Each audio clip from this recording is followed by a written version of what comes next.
Why people in the Middle Ages drank beer instead of water.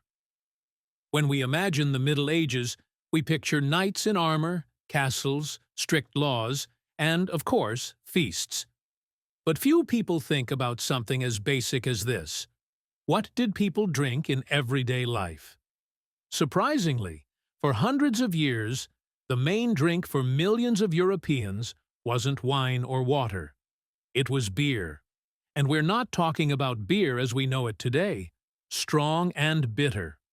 Medieval beer was often low in alcohol, cloudy, thick, rich with a bready aroma, and sometimes flavored with spices or herbs. And most importantly, everyone drank it. Men, women, children, the poor and the rich. Why? Let's find out. The history of beer in the Middle Ages is not just a story about a drink.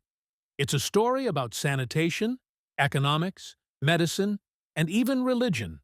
To modern people, it's obvious. Water is essential for life, and drinking it is healthy.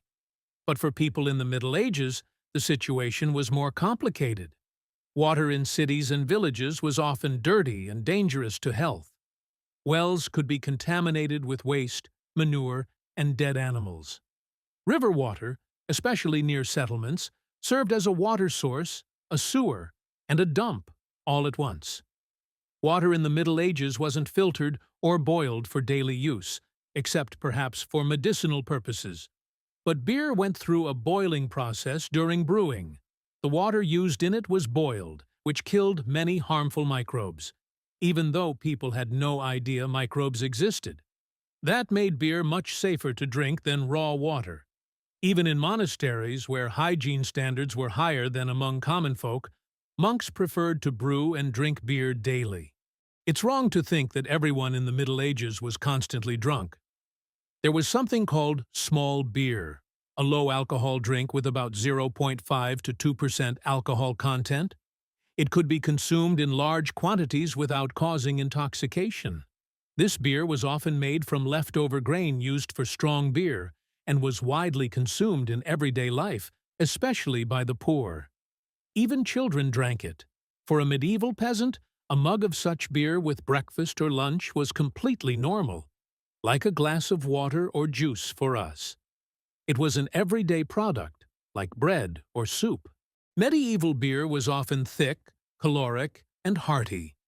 It was brewed from barley or wheat, contained yeast, sugar, and sometimes herbs and spices, especially before hops became common. Beer was a kind of liquid bread, especially during fasting periods when meat and fatty foods were forbidden. Beer not only quenched thirst, but also gave energy and nourished the body. In times when peasants and laborers couldn't afford to eat much or diversely, beer helped replenish calories. In monasteries, monks would sometimes drink only beer during strict fasting periods.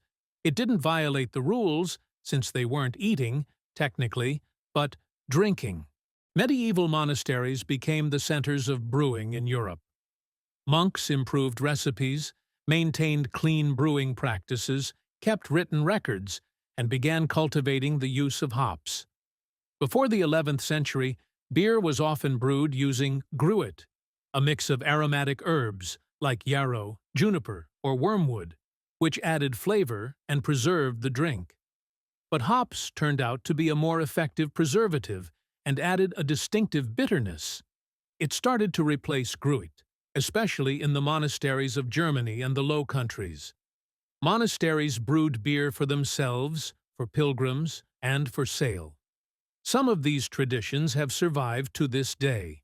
For example, Trappist beer, still brewed by monks in Belgium. Beer became an important part of urban economies. Brewing turned into a specialized craft, with guilds, quality standards, and licenses. In some towns, breweries were run by municipalities, and beer could only be sold in specific ways. Brewers paid taxes, and beer was sold in markets, taverns, and even delivered door to door. Many countries introduced laws regulating its quality, price, and sale. For example, the famous Beer Purity Law, Reinheitsgebot, was adopted in Bavaria in 1516 and limited the ingredients of beer to just water, malt, and hops. Yeast hadn't yet been identified as a separate component. Thus, beer in the Middle Ages was not just a drink. It was a commodity on which city life was built. Of course, beer wasn't the only drink in the Middle Ages, but it was probably the most widespread. Wine was also consumed, especially in southern Europe, in France, Italy, and Spain. But in northern and central regions, where grapes didn't grow well, beer was more accessible. There were also other drinks. Mead, made from honey, water, and yeast, popular in Scandinavia and Rus. Kvass, in Eastern Europe. Water? Yes, people still drank it, but they tried to draw it from wells or springs, especially in rural areas. Herbal infusions and teas, mostly for medicinal purposes. Milk, usually goat or sheep milk, but it spoiled quickly, so it was often turned into cheese or butter.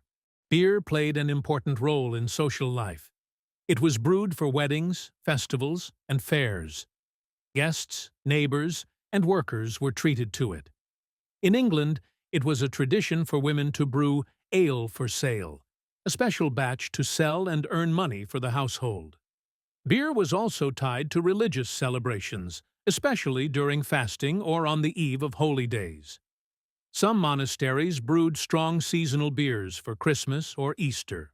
With the spread of science, hygiene, improved sanitation, and the understanding of microbiology, the situation with water improved. In the 19th century, water became a safe and normal drink again, and as brewing technology advanced, beer became stronger, clearer, and more standardized. Gradually, it ceased to be a daily beverage for all ages and turned into a product for leisure and celebration. So why did people in the Middle Ages drink beer instead of water? Because beer was safer, more nourishing, tastier, and more accessible than most other beverages. It quenched thirst, restored strength, prevented illness, and was an inseparable part of both everyday life and cultural rituals. Today, we think of beer as something for the evening, for parties or relaxation. But for a medieval person, it was one of the main sources of survival. Beer protected them from thirst, disease, and even hunger. Without this cloudy, hoppy drink, Europe might have turned out very differently.